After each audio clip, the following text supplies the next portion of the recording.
पीरा फोर्स को कचहरी के अंदर दाखिल होना महंगा पड़ गया। रोजाना की बुनियाद पर नाज़रीन आप लोग देखते हैं कि पीरा फोर्स गरीब की रेडी उठा रहे होते हैं, गरीब का फ्रूट लेकर जा रहे होते हैं, अफसरों को खिला रहे होते हैं, अफसरों को खुश करते हैं। लेकिन इस बार ऐसा नहीं हुआ।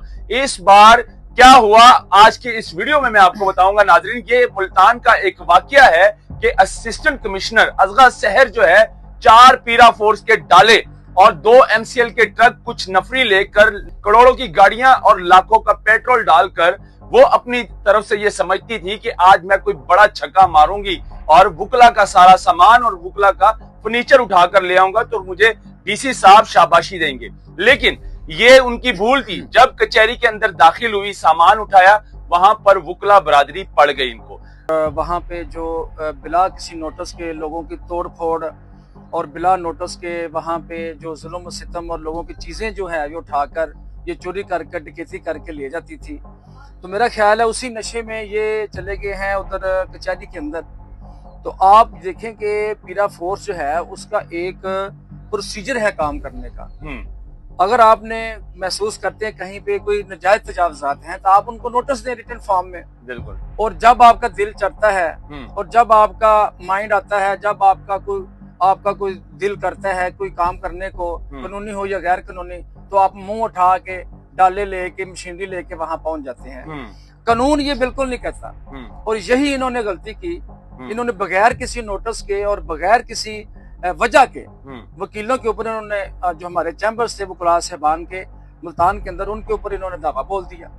तो वहां पर अगर वकील साहबान ने भी गैर कानूनी काम के खिलाफ अगर जिहाद नहीं करना या उन्होंने आवाज बुलंद नहीं करनी तो हमारा जिंदगी का या काला कोट पहनने का मकसद ही फौत हो जाता है। बिल्कुल। हमें तरबियत ही ये दी जाती है लॉ कॉलेज के अंदर कि आपने लॉ कानूनियत और जो भी महकमा गलत काम करता है आपने उसके खिलाफ आवाज बुलंद करनी है।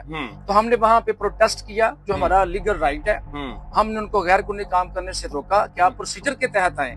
7 घंटे वहां पर यरगमाल बनाया, ताले लगाए गए, फिर DC साहब आते हैं, गेट खुलवाया जाता है, फिर अंदर टेबल टॉक होती है, रूम के अंदर क्या टेबल टॉक होती है, और फिर जो है वो सामान सारा उतरवाया जाता है। फिर इनको इजाजत दी जाती है कि आप अपनी गाड़ियां ले जा सकते हैं। तो मुझे ये बताइएगा, ये जो गरीब का मतलब फल उठाते हैं, फ्रूट उठाते हैं, रेड़ियां उठाते हैं, वो ले जाकर तोड़ देते हैं और जो फ्रूट होता है हजारों रुपए का उस गरीब का वो जाया कर देते हैं या फिर अपनी फैमिलियों में बांट देते हैं, तकसीम कर देते हैं। तो क्या ये कानून में आता है कि आप किसी गरीब का फ्रूट उठाकर ले जाएं? प्रेसिडेंट के अलावा यार कोई किसी का काम नहीं चला। हमारी प्रेसिडेंट के अलावा, इनकी परमिशन के अलावा कचहरी में कोई काम नहीं होता। DC है तो ठीक है, ये कचहरी की ये है। आपने इतनी फोर्स बुलाई हुई है, ये बदमाश बुलाए हुए पीरा फोर्स को कचहरी के अंदर दाखिल होना महंगा पड़ गया। रोजाना की बुनियाद पर नाज़रीन आप लोग देखते हैं कि पीरा फोर्स गरीब की रेडी उठा रहे होते हैं, गरीब का फ्रूट लेकर जा रहे होते हैं, अफसरों को खिला रहे होते हैं, अफसरों को खुश करते हैं। लेकिन इस बार ऐसा नहीं हुआ। इस बार क्या हुआ आज के इस वीडियो में मैं आपको बताऊंगा नाज़रीन। ये मुल्तान का एक वाकया है कि असिस्टेंट कमिश्नर असग़र सहर जो है 4 पीरा फोर्स के डाले और 2 MCL के ट्रक कुछ नफरी लेकर करोड़ों की गाड़ियां और लाखों का पेट्रोल डालकर वो अपनी तरफ से ये समझती थी कि आज मैं कोई बड़ा छक्का मारूंगी और वुकला का सारा सामान और वुकला का फर्नीचर उठाकर ले आऊंगा तो मुझे DC साहब शाबाशी देंगे। लेकिन ये उनकी भूल थी। जब कचहरी के अंदर दाखिल हुई, सामान उठाया, वहां पर वुकला बरादरी पड़ गई। उनको रोका गया, उनसे माफी मंगवाई गई। माफी के साथ साथ 7 घंटे वहां पर कचहरी के अंदर यरगमाल बनाया, गेट को ताले लगाए गए। ये सारा वुकवा क्या है, इस टाइम मेरे साथ मियां शाहिद साहब मौजूद हैं, सीनियर एडवोकेट सुप्रीम कोर्ट। मियां साहब क्या कहेंगे कि पीरा फोर्स गरीब का सामान उठाती है, गरीब का फ्रूट उठाकर गाड़ी में लोड करती है, स्टेशन ले जाकर अफसरों को खिलाते हैं, अपने अपने घर ले जाते हैं, बच्चों को हराम खिलाते हैं। लेकिन इस बार ऐसा नहीं हुआ। वुकला बरादरी जो है कानून को बारीकी से जानते हैं और ये सारा मामला क्या है थोड़ा सा बता दें, रोशनी डाल दें इस पर। जी देखें, पीरा फोर्स जो है ये आदी हो चुकी थी गरीबों के ऊपर जुल्म करने की और वहाँ पे जो बिला किसी नोटिस के लोगों की तोड़ फोड़ और बिला नोटिस के वहाँ पे जो जुल्म सितम और लोगों की चीज़ें जो है ये उठाकर ये चोरी करके डकैती करके ले जाती थी। तो मेरा ख्याल है उसी नशे में ये चले गए हैं उधर कचहरी के अंदर। तो आप देखें कि पीरा फोर्स जो है उसका एक प्रोसीजर है काम करने का। अगर आपने महसूस करते हैं कहीं पे कोई नाजायज तजावुज़ात हैं तो आप उनको नोटिस दें रिटन फॉर्म में। बिल्कुल। और जब आपका दिल चढ़ता है और जब आपका माइंड आता है, जब आपका कोई दिल करता है कोई काम करने को, कानूनी हो या गैर कानूनी, तो आप मुंह उठा के डाले लेके मशीनरी लेके वहां पहुंच जाते हैं। कानून ये बिल्कुल नहीं कहता और यही इन्होंने गलती की। इन्होंने बगैर किसी नोटिस के और बगैर किसी वजह के वकीलों के ऊपर इन्होंने जो हमारे चैम्बर्स थे वकला साहबान के मुल्तान के अंदर उनके ऊपर इन्होंने दावा बोल दिया। तो वहां पर अगर वकला साहबान ने भी गैर कानूनी काम के खिलाफ अगर जिहाद नहीं करना या उन्होंने आवाज बुलंद नहीं करनी तो हमारा जिंदगी का या काला कोट पहनने का मकसद ही फौत हो जाता है। बिल्कुल। हमारा हमें तरबियत ही ये दी जाती है लॉ कॉलेज के अंदर कि आपने लॉ कानूनियत और जो भी महकमा गलत काम करता है आपने उसके खिलाफ आवाज बुलंद करनी है। तो हमने वहां पे प्रोटेस्ट किया जो हमारा लीगल राइट है। हमने उनको गैर कानूनी काम करने से रोका कि आप प्रोसीजर के तहत आए।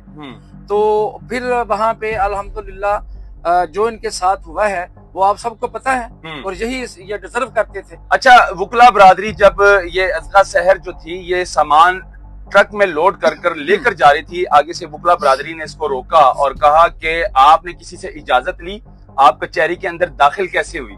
हम तकरीबन 20-40 सालों से जो है ये सिस्टम चला रहे हैं, अभी तक कोई कचहरी के अंदर दाखिल नहीं हो पाया, आप कैसे दाखिल हुई? माफी मंगवाई गई। और फिर जब अज़का शहर जो असिस्टेंट कमिश्नर है मुल्तान की, उन्होंने कहा मैं डायरेक्शन के मुताबिक यहाँ पर काम कर रही हूँ और मुझे डीसी के डायरेक्शन मिली है, मैंने ये काम करना है, मैंने यहाँ से ये सामान उठाकर लेकर जाना है। तो उन्होंने फिर रोका। उन्होंने ये भी कहा कि आपका डीसी भी आएगा यहाँ पर माफी मांग कर जाएगा, आप भी माफी मांगेगी। 7 घंटे वहां पर यरगमाल बनाया, ताले लगाए गए। फिर डीसी साहब आते हैं, गेट खुलवाया जाता है, फिर अंदर टेबल टॉक होती है, रूम के अंदर क्या टेबल टॉक होती है, और फिर जो है वो सामान सारा उतरवाया जाता है। फिर इनको इजाजत दी जाती है कि आप अपनी गाड़ियां ले जा सकते हैं। तो मुझे ये बताइएगा, ये जो गरीब का मतलब फल उठाते हैं, फ्रूट उठाते हैं, रेड़ियां उठाते हैं, वो ले जाकर तोड़ देते हैं, और जो फ्रूट होता है हजारों रुपए का उस गरीब का, वो जाया कर देते हैं या फिर अपने फैमिलियों में बांट देते हैं, तकसीम कर देते हैं। तो क्या ये कानून में आता है कि आप किसी गरीब का फ्रूट उठाकर ले जाएं? देखिए, ये जहालत की लामात हैं। ये ACDC ये 4 लफ्ज अंग्रेजी के पढ़ के ना तो ये मुकाबले का इम्तिहान दे के तो उसके बाद जो है ये हमारे ऊपर हुक्मरान लगा दिए जाते हैं। ना ये सुबह वक्त पर दफ्तर आते हैं, ना ये सारा दिन कोई काम करते हैं, और ना ही वक्त पर जो है वो दफ्तर से जाते हैं। इनका जो हमने देखा है, इनका सिर्फ काम एक ही है कि रिश्वत कैसे वसूल करनी है और हमने कमीशनें कैसे खानी हैं, और वहां से जो महकमा रेवेन्यू से हमने जो मंथलियां वो सारे मामले हमने कैसे करने हैं। तो ये जो हमारी जो एजुकेशन है वो इनको बिल्कुल इस तरह ये एजुकेट नहीं करते कि आप एक लापरवाह और एक रिश्वतखोर अफसर बन जाएं। ये ऐसी कोई तालीम इनको दी जाती। तो ये समझते हैं कि हमने चूंकि 4 लफ्ज अंग्रेजी के सीख लिए हैं तो लिहाजा हम जो भी करेंगे वो बिल्कुल ठीक होगा। तो मैं ये समझता हूँ कि एक जो ट्रू अफसर है उसके ऊपर कम से कम जो है वो 3 जो है ना क्वालिटीज होनी चाहिए। एक, इसको ईमानदार होना चाहिए, दूसरा इसको जिम्मेदार होना चाहिए, और तीसरा उसको काबिल भी होना चाहिए। तो ये चीजें इनके अंदर बहुत कम पाई जाती है ही नहीं। बल्कि अब अगली बात जो है, ये गरीबों के ऊपर इनका हाथ खुला हुआ था और इन्होंने बगैर नोटिस के कचहरी के ऊपर अटैक किया, तो ये गैर कानूनी काम है। पहले उनको नोटिस देते। बिल्कुल। अगली बात ये है कि अगर आप मौके पे अगर आगे हैं तो आप उन लोगों को कहें कि भाई अपना अपना सामान उठा लें। किसी की टाइपिंग मशीन है, किसी का कंप्यूटर है, किसी की फोटोकॉपी की 2 लाख की मशीन है, उनको वार्निंग देते। और ये लोग जो है ना जाहलों, अनपढ़ों और जंगली जानवरों की तरह ऑपरेशन करते हैं। मैं ये समझता हूँ कि एक अदारा जब एक्ट करे, कोई काम करे, उसमें नफासत, उसमें कानून और उसमें रूल्स और उसमें एक डिसिप्लिन नजर आना चाहिए। बिल्कुल। ये ऐसे जनाब गाड़ियां चढ़ा दी और वहां पे जनाब लोगों की रेहड़ियां तोड़ दी, सारा फ्रूट जनाब उठा के अपनी गाड़ियों में डाल लिया और खा लिया। ये मैं समझता हूँ कि जंगल में भी ऐसे नहीं होता जिस तरह बेहुदा तरीके से ये पुलिस काम कर रही है। और बदनामी ये कर रहे हैं मरियम नवाज साहबा की। मरियम नवाज साहबा जो हैं वो एक अच्छा यानी कि ना चीजों को करना चाहती हैं शहरों के अंदर, तो ये नहीं हो रहा। अच्छा मियां साहब, मैंने सुना है आपने पीरा फोर्स के खिलाफ पिटीशन भी दायर कर दिया है हाई कोर्ट में। तो क्या आपको लगता है कि इसके खिलाफ आप जंग लड़ेंगे? जी इंशाल्लाह। ये देखिए मेरी बात सुने, पहली इसमें लीगलिटी ये है कि ये एक पैरेलल पुलिस फोर्स बनाई गई है, जिसको जो सीएम पंजाब हैं, वज़ीर-ए-आला पंजाब, वो खुद इसको लीड कर रही हैं। और वज़ीर-ए-आला बिजनेस और रूल्स ऑफ बिजनेस के मुताबिक जो है कोई भी पैरेलल पुलिस नहीं बनाई जा सकती किसी सूबे के अंदर, और वज़ीर-ए-आला खुद किसी पुलिस फोर्स का आईजी या चेयरपर्सन नहीं बन सकता।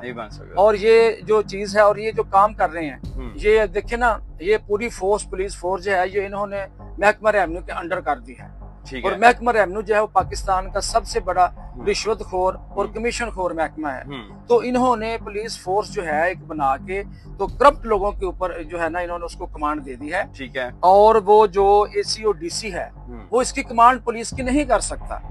पुलिस का अपना एक हायरार्की होनी चाहिए, और पीरा फोर्स अगर इन्होंने कायम करनी है तो इसका एक अलहदा एडिशनल आईजी कायम हो और पूरा एक सिस्टम के तहत काम करे। तो ये मैं समझता हूँ कि लोगों को सियासी तौर पर विक्टिमाइजेशन के लिए इस फोर्स को इस्तेमाल किया जा रहा है। और जो नून लीग के मुखालफीन है उनके जनाब घर भी तोड़े जा रहे हैं, उनकी शॉप्स भी तोड़ी जा रही हैं, उनके प्लाजे भी तोड़े जा रहे हैं, उनकी जो हाउसिंग स्कीम है वो भी तोड़ी जा रही है। जबकि जो रूलिंग पार्टी है उसकी किसी हाउसिंग स्कीम के खिलाफ कोई कार्रवाई नहीं हो रही। बहुत शुक्रिया, आपने कीमती वक्त निकाला मियां साहब। नाज़रीन, ये वक़ुआ था मुल्तान का जो कि मैंने आपके साथ शेयर किया। इस पर आप लोगों की क्या राय है? अपनी राय जरूर दीजिएगा कमेंट सेक्शन में, और इस वीडियो को ज्यादा से ज्यादा शेयर कीजिएगा। मुझे दीजिएगा इजाजत। अल्लाह हाफिज।